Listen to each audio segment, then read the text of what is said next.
Bom dia. Deuteronômio, capítulo 21.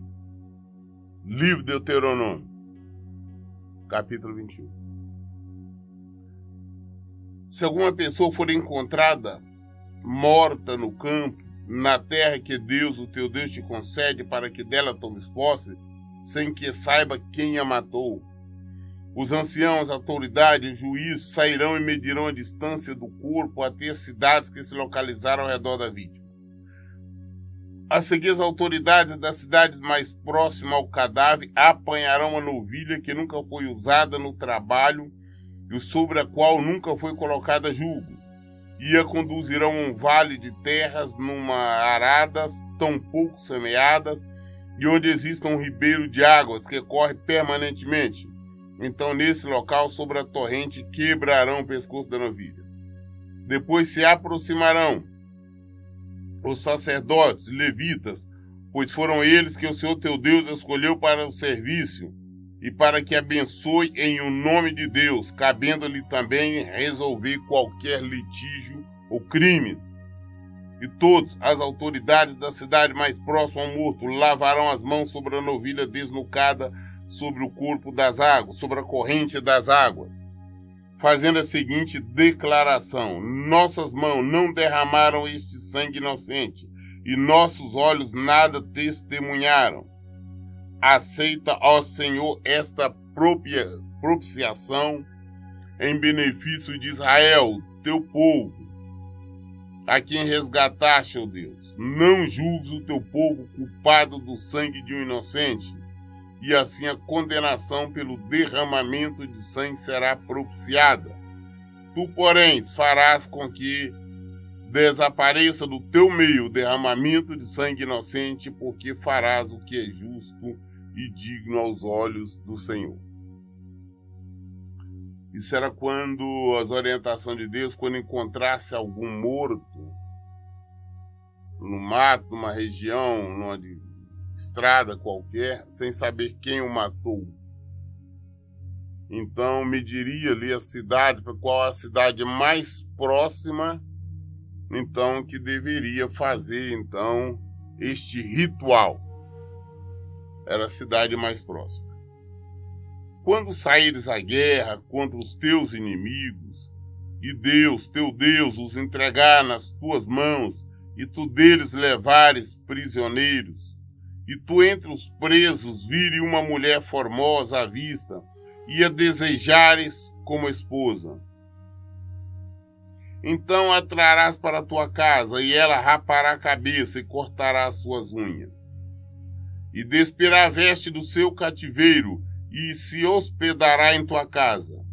Durante um mês completo ela poderá prantear e lamentar o seu pai e a sua mãe. Depois deste período de luto, tu poderás chegar-se a ela e oficialmente desposá-la, e ela será tua mulher. Contudo, com o passar do tempo, se não te sentires feliz com ela, tu a deixarás partir em liberdade, mas de modo algum a venderás por dinheiro, tampouco a tratarás como escrava, pois a tens humilhado, forçando-a a viver matrimonialmente contigo. Então, a orientação de Deus é que quando eles entrassem, estivessem guerreando com o povo, ele, no meio dos prisioneiros, eles vissem, algum deles visse uma mulher bonita, que eles se interessassem por aquela mulher, eles poderiam tomá-la, levar para casa, raspar a cabeça dela, cortar as unhas dela e deixar ela durante um mês em casa, chorando, lamentando a perda dos parentes, dos amigos, dos pais, até da terra, né, que ela perdeu. E depois de um mês, então, deste planto, aquela pessoa poderia chegar a casar com ela e tornar sua esposa. Mas vamos colocar que amanhã depois ele não viesse, algum motivo não gostasse dela, não viesse dar certo, ele não poderia vendê-la como escravo, não poderia tratar ela como escravo, como uma serva, não. simplesmente tinha que deixá-la ir embora tranquilo com qualquer uma outra mulher hebreia. Se um homem tiver duas mulheres e preferir uma delas e ambas lhe derem filhos, e o filho mais velho for filho da mulher que ele não prefere, este homem, quando for repartir a herança entre os seus filhos, não poderá tratar o filho da mulher que ama como se fosse o mais velho, em detrimento do filho da mulher que ele não prefere, mas que é o verdadeiro primogênito. Reconhecerá como primogênito o filho da mulher que ele não prefere, concedendo-lhe porção dupla de tudo quanto possuir, porquanto ele é a primícia da sua virilidade, todos os direitos do filho mais velho, o primogênito lhe pertence. Orientação para aqueles que tinham, por exemplo, duas mulheres ou mais. Infelizmente, naquela época acontecia, pessoas que tinham 2, 3, 4 mulheres. Nós veremos mais à frente o caso de Salomão, que chegou a ter um total de 1000 mulheres. Não sei como resolvia atender essas mulheres, mas ele tinha, né? E se alguém tivesse 2 mulheres, se uma delas ele gostasse menos, ele amasse menos, ou seja, amasse uma mais, gostasse mais da outra, e elas tivessem filhos, ambas tivessem filhos, e o primeiro filho tivesse sido nascido por aquela que ele gostava menos, ou que não gostava tanto quanto a outra, e a outra também depois desse filhos, mas o filho ele não poderia, por não gostar tanto da mãe do filho primogênito, negar o direito de primogenitura àquela criança, aquele filho, porque o filho mais velho, o primeiro, independente de qualquer que seja a mãe, o primeiro filho tinha direito de porção dobrada, herança e tudo dobrado. Era o direito, um direito já concebido desde o início em Israel. Então, o primeiro filho, o primogênito, tinha direito a essa porção dobrada e não poderia ser negado, independente de quem que fosse a mãe. Se alguém tiver um filho rebelde, contumaz, indócil, que não aprende a obedecer o pai e a mãe, e não dá ouvidos aos bons conselhos, mesmo quando o corrige e disciplina, o pai e a mãe o conduzirão até os anciãos e líderes da sua comunidade à porta da cidade, e denunciarão às autoridades da cidade: este nosso filho é por demais teimoso e rebelde, não nos obedece, é devasso e vive embriagado. Então, diante deste depoimento, todos os homens da cidade o apedrejarão até a morte. Assim, portanto, eliminarás o mal no meio do teu povo. Todo Israel ficará sabendo o que ocorreu e ficará temeroso.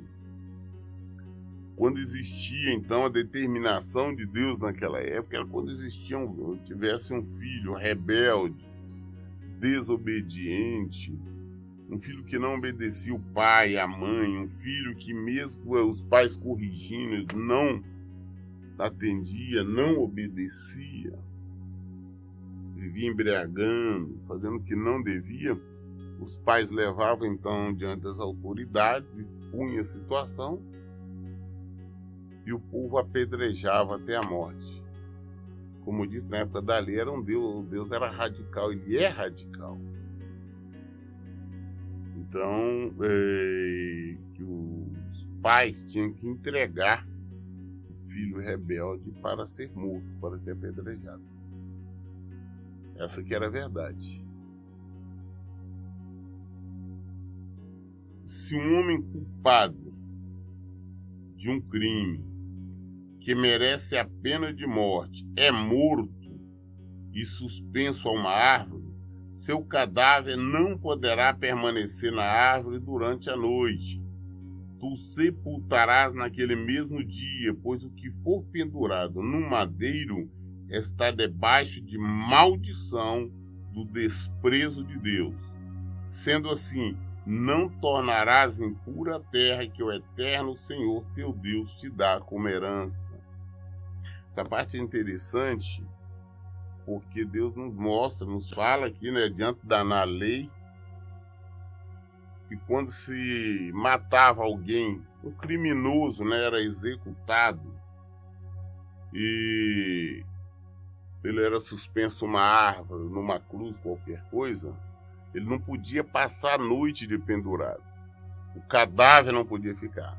No final da tarde tinha que tirar o cadáver, enterrar, jogar em algum lugar, mas não podia ficar porque é maldito. Como aqui está no versículo 23. O que for depois, o que for pendurado num madeiro está debaixo de maldição do desprezo de Deus.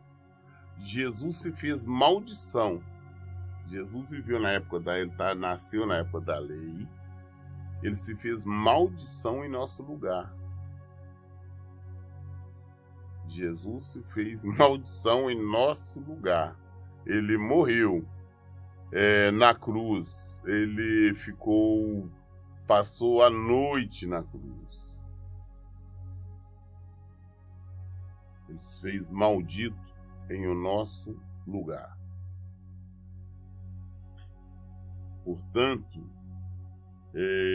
quando nós vemos essa passagem aqui, nos faz lembrar exatamente isso. Jesus não tinha pecado. Jesus não foi rebelde, ele não teve erro, mas ele se fez em nosso lugar. Ele se fez maldição. Ele levou todos os nossos pecados. Ele assumiu o desprezo de Deus em nosso lugar. Jesus fez isso por cada um de nós. Deuteronômio capítulo 22. Se o boi ou a ovelha de um israelita se extraviar e tu perceberes o ocorrido, não fiques indiferente à fuga deles, deve fazê-lo retornar ao seu dono.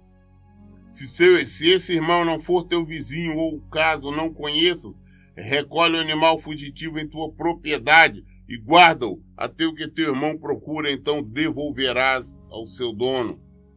O mesmo fará com o jumento, com a capa, com qualquer objeto que teu patriota tenha perdido e o encontre. Não fiques indiferente ao fato. Naquela época Deus já tinha determinado que quando se encontrasse um animal qualquer perdido, sabendo que tinha uma propriedade, quem era o dono deveria devolver de imediato. Não sabendo o que é, você pegava o animal, não ia deixar solto, ele se perder, sumir. Você recolhia sua propriedade até o dono aparecer para devolver. Assim com qualquer objeto, como a Bíblia nos fala.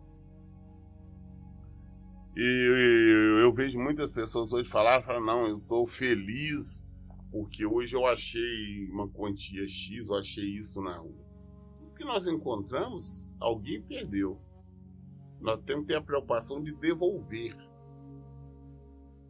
Não, eu achei uma carteira com dinheiro, com documento. Vamos procurar devolver. O correto é isso. Hoje existe meio, você através dos correios, de outros lugares na imprensa, até nas mídias sociais. Você divulgar, você devolver o que é do seu legítimo dono. Temos que entender que não é bênção de Deus. Não, é a bênção de Deus, eu estava apertado, eu achei isso, não. Que aquela pessoa que perdeu necessitava, que era dele, nós temos que devolver. Se for bênção de Deus, você vai devolver, a pessoa vai te gratificar. Isso sim. Eu já ouvi alguns testemunhos absurdos, algumas denominações, as pessoas dizeram, não, que estava cheio de dívida, problema assim, de repente surgiu um dinheiro na conta lá e ele pagou as coisas. O dinheiro não surge do nada na conta de ninguém. Foi extraviado. De alguma maneira chegou até a conta. O correto é devolver. Nós não podemos estar com nada que não nos pertence, sem saber a origem. Se não conquistamos, não ganhamos nada, temos que devolver. Porque caso contrário, a palavra correta é roubo, apropriação indébita. Isso é crime, é punido de acordo com a lei. Se vês o jumento ou boi que pertence a outro israelita caído no caminho. Não ignora, ajuda a pô-lo em pé novamente. A mulher não deverá usar roupas masculinas e o homem não se vestirá com roupas de mulher, pois Deus, o teu Deus, tem aversão por toda pessoa que assim procede. Eu vejo muitas pessoas, pregadores, pastores, através desse versículo aqui da época da lei, tentar condenar as mulheres de usarem calças compridas. Mas só que queria fazer questão de dizer que nesta época aqui, primeiro não existia calça comprida. As pessoas usavam aquele tipo de veste como se fosse um vestido, tão bom quanto as mulheres, né? Como se fosse um vestido preso na cinta. Mas o que a palavra está dizendo aqui é a pessoa vestir roupas como hoje muito se vê nos últimos anos. Está tendo uma divulgação muito grande isso.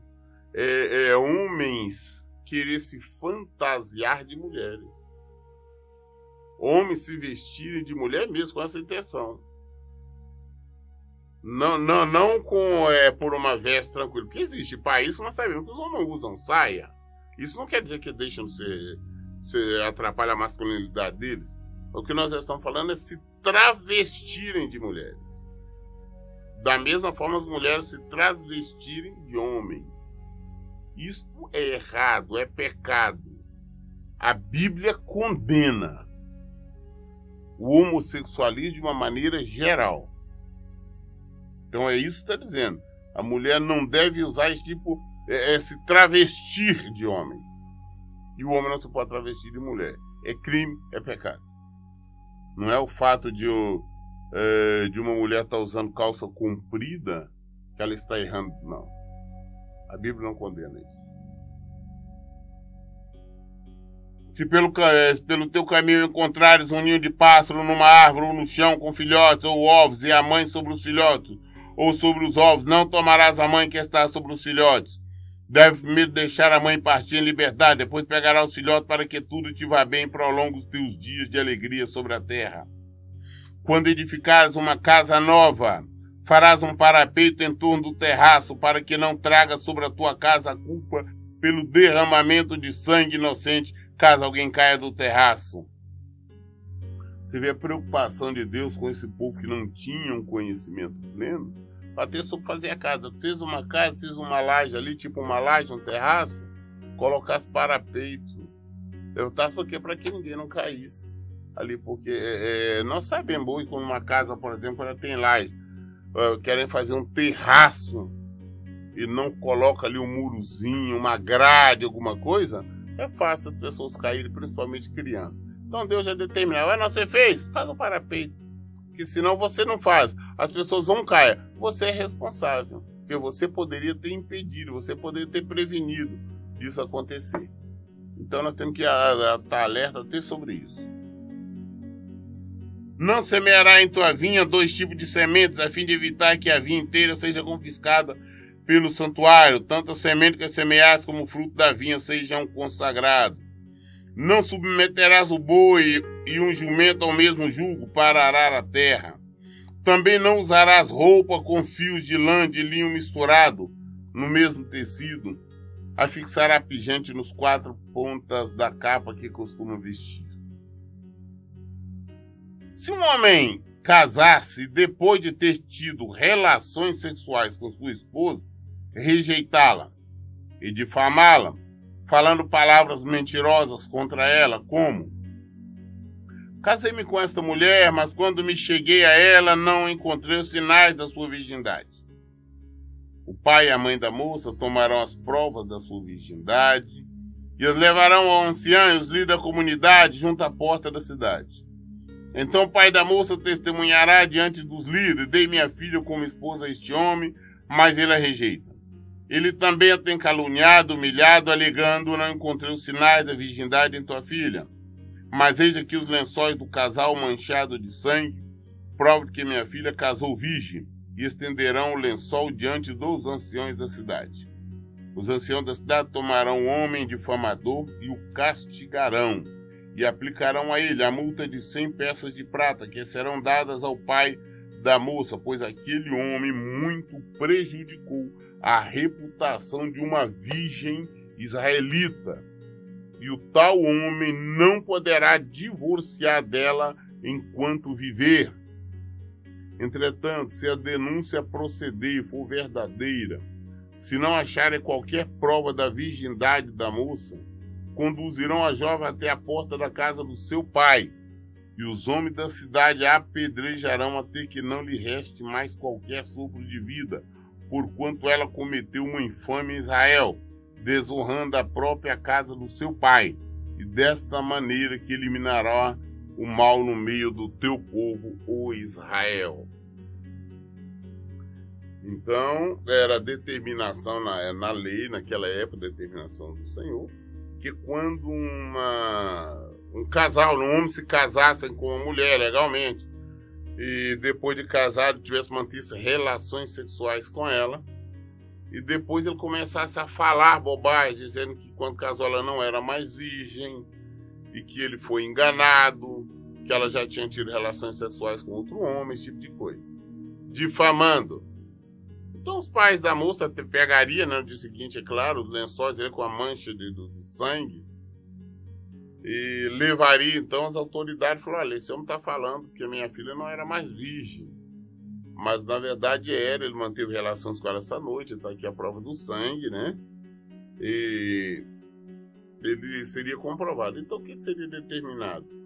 Esse marido era castigado, ou seja, levava uma tremenda de uma surra séria, então ele pagava uma multa altíssima aos pais da esposa, porque ele ofendeu a moral deles e dela. E ele nunca, enquanto fosse vivo, ele não podia, por qualquer que seja o motivo, divorciar da esposa ou separar. Se fosse, ele seria morto.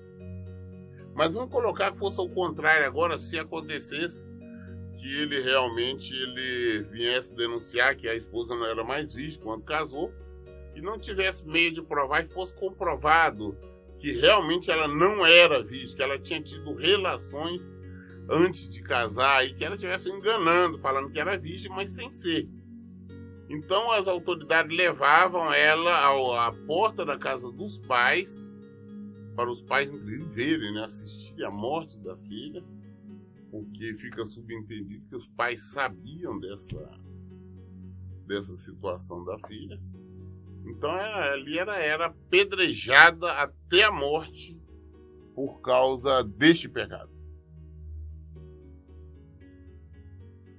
Se um homem for pego em flagrante deitado com a mulher de outro, os dois deverão pagar por este delito, com pena de morte. O homem e a mulher com quem se deitou, deste modo extirpará o mal no meio do teu povo, ó Israel. É interessante que essa lei aqui, nós lembramos de Jesus, que segundo a lei, um homem casado ou mulher casada, se fosse pego em adultério, os dois tinham que ser mortos, apedrejados até a morte, tanto o homem quanto a mulher, não só a mulher.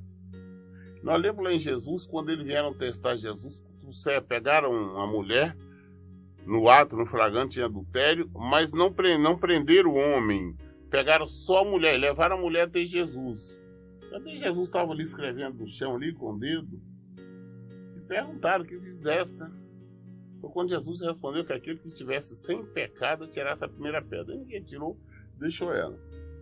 Mas por quê? Eles já estavam ali, já agindo de maneira errada. Mesmo naquela época, se fosse executar, tinham que ser os dois executados. Homem e mulher, não pegou em adultério. Hoje isso é tão banal no nosso meio, nós vemos tanto falar em esposas traindo, maridos traindo. Por determinação do Senhor, naquela época, não agora na época da lei, tinham que ser mortos apedrejados. Tanto o homem quanto a mulher. Você vê de tão repugnante o crime do adultério. Se numa cidade um homem se encontrar com uma moça prometida em casamento e a seduzindo, a deitar-se com ela, trareis ambos à porta da cidade e os apedrejareis até que morra. A jovem por não ter gritado por socorro na cidade, e o homem por haver seduzido e abusado da mulher do seu próximo, e assim que acabarás com o mal que campeia no meio do teu povo, ó Israel. Veja que até mesmo, digamos, uma moça comprometida, ou seja, uma noiva, não casada ainda, mas se alguém, um homem, um rapaz, a seduzisse, a convencesse a manter relações sexuais com ela, os dois eram levados adiante da autoridade e ambos eram mortos apedrejados. Não tem, não, porque não é casado ainda, mas ambos teriam que morrer porque ela já era prometida, é um noivado. Com quem está noivo está comprometido já a casar-se. Então era desta maneira que agia-se. Quando eu digo que Deus é radical, contudo, se foi no campo que o tal homem forçou a moça a se deitar com ele, então somente esse homem maldoso morrerá. Nada farás à moça, porquanto ela não tem pecado algum que mereça a pena de morte. Esse caso é semelhante ao daquele que ataca e mata o seu próximo. Ele a surpreendeu no campo e a jovem prometida, por ter gritado por socorro, sem que houvesse alguém que a pudesse ouvir e salvar. Então, nós estamos falando aqui no caso declarado do estupro, né? Se o homem pegou uma moça na roça, obrigou, né, a manter relações sexuais com ele tentou se defender, gritar, mas não conseguiu, ele manteve relações sexuais com ele. Então, na época, ele tinha que ser morto. E ela nada porque ela era inocente.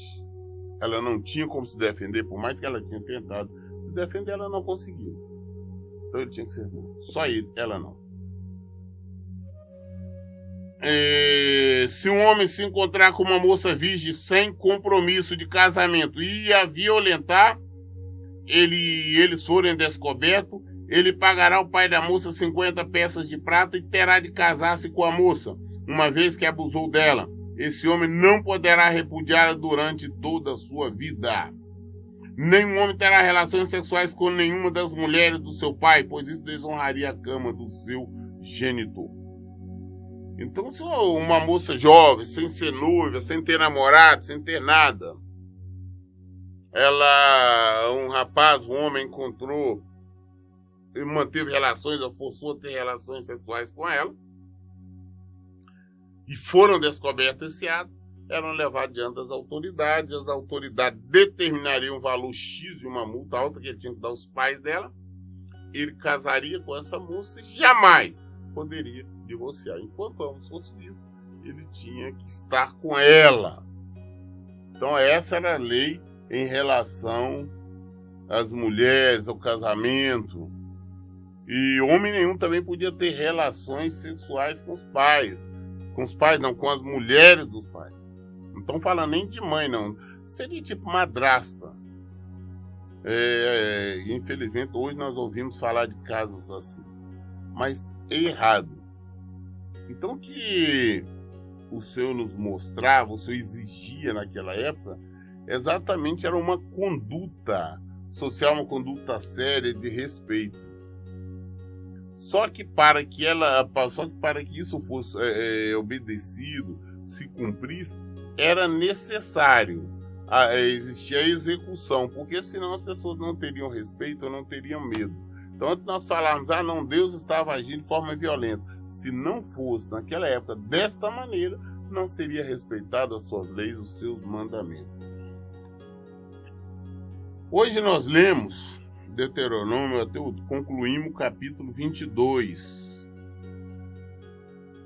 Querendo Deus, tendo a vontade do Senhor, amanhã nós vamos prosseguir a partir do capítulo 23. Mas todas as respostas, tudo que nós queremos saber está na Bíblia. Faço questão de frisar o que nós estamos lendo, que é o livro de Deuteronômio, que na verdade quer dizer a repetição das leis, todas essas leis se cumpriram em Jesus, ali no madeiro. Então hoje nós não vivemos as leis, nós vivemos na graça. Isso aqui não é para ser aplicado nos nossos dias, hipótese alguma, não tem como. Então também nós não podemos tirar nem o que é bom, nem o que é ruim, nem nada que nos favorece. Porque nós vivemos na graça. Essa lei, naquela época, dava direito a isso, podia separar, podia divorciar, Não. Nós vivemos na graça, aquilo que Jesus disse. Mas eu vos digo. Todo tempo leia, medite e pratique a Bíblia. Deus abençoe. Tenha um bom dia.